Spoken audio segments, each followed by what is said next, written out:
What is up, Brah? So EA invited me to play Season 11 of Apex Legends early, and I can finally tell you all about the new map, the new legend, and the new weapon coming. So sit back, grab a G Fuel, and let me get you up to date on everything that you need to know about so that you can decide if it's something you like to try, especially if you're mainly a Siege player like myself. I'm also going to show you the top tips and tricks that I found while playing early after I catch you all up to speed with the new stuff. And I do want to start out by saying thank you to EA for sponsoring and inviting me to play early. If you'd like to help support my channel or learn more about Apex Legends Season 11, which will be launching on November 2nd, then click the link down below in the description and let's get into it. So first up, we do have the new legend named Ash, and now it's not the sprinting ACOG wielding entry fragger that you know from Siege, but it is the new legend coming to Apex, who is bringing 3 insane new abilities. Her passive ability is called Marked for Death, where if you press X on a death box of a player that was eliminated from a different squad other than yourself, it's going to mark the surviving attackers. If you get into a fight with a squad and win, an Ash on a different team could come along and mark you, but you will get notified if that happens. This can be crazy strong for intel, and I got a couple more tips for this later in the video that are really useful, but let's cover the rest of the new stuff first. Her tactical ability is called the Arc Tether, which is when she throws a spinning snare that'll damage and tether the first enemy that gets too close to it to the ground.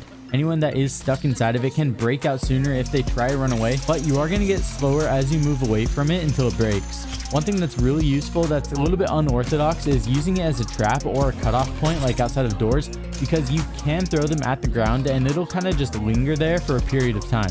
Now Ash's ultimate is called the Phase Breach, which is a one-way portal that is created for a short period of time. Anyone is able to go through it, but like I said earlier, it is only going to be there for a short period of time, so generally you got to coordinate with your team and get ready to move quickly.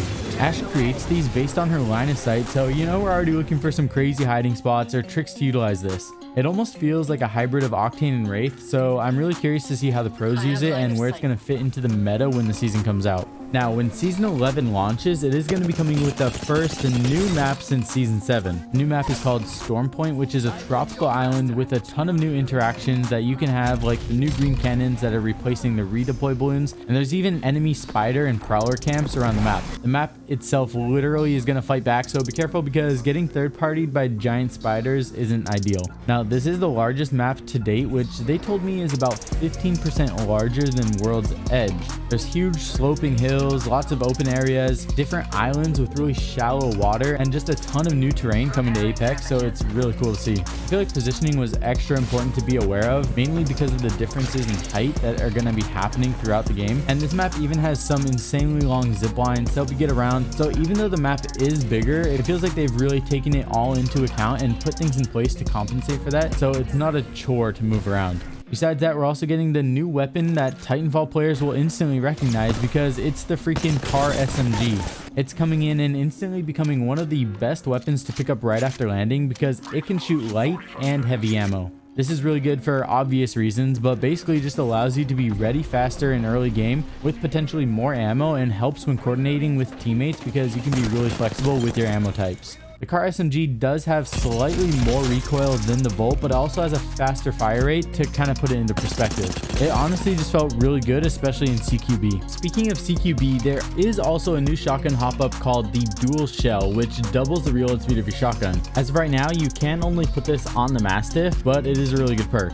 And with that, it pretty much covers all of the new content coming to Apex. There are some more changes like the Watson buff, the EVA 8 fire rate nerf, edits to crafting amounts. The G7 Scout is going to be going into the loot crate. All of that stuff will be listed out with more details in the patch notes, but I don't want to use up too much of your guys' time, so with that, let's jump into a few of the tips and tricks that will help you when you first get on in the new season.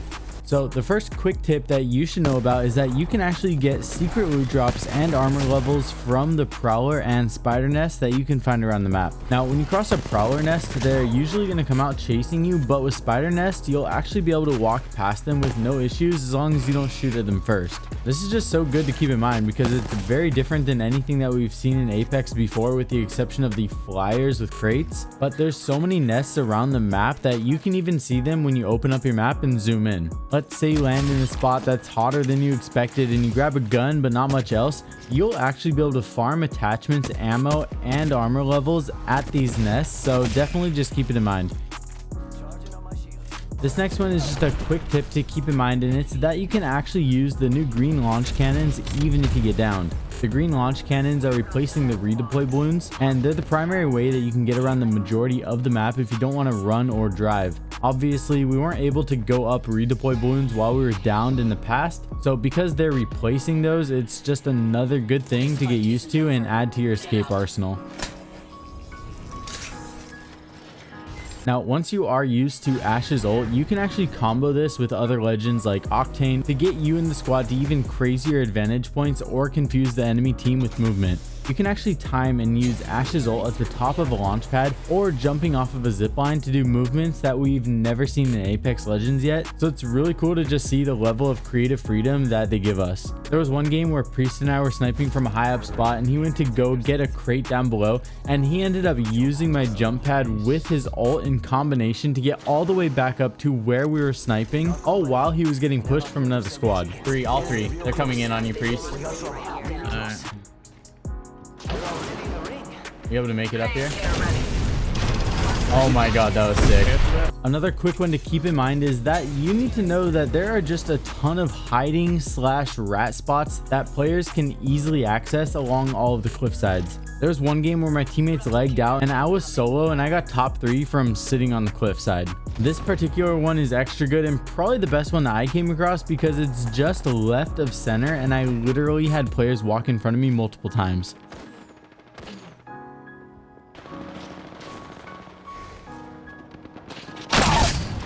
Now, we probably have the most OP one for last, and it's how Ashe can actually zoom into the map close enough to see recent death box locations. This is insanely strong and seems like it's just getting overlooked quite a lot because there's so many cool things that Ashe can do, but this is so strong for intel for obvious reasons, with the most being that you know where the enemy is going to be coming from. If you and your squad are in a zone and you need to figure out where people are going to come from, then you can literally check out your map, zoom in, and see where death boxes are, and each death box has a timer for how long they've been there, and from then you can just deduct the only paths and figure out near exactly where the enemy squad will be coming from. Anyways, Brah fam, that's gonna wrap it up for this video. Let me know down below what you think of the new season of Apex, or if you'd like to see more Apex videos from me in the future. I'll be back with another Siege video in just 2 days, so if you guys are listening to me right now, thank you so much for checking out this video. Really means a lot to me, and I'll see you guys all very soon in the next one. I love you all. Peace.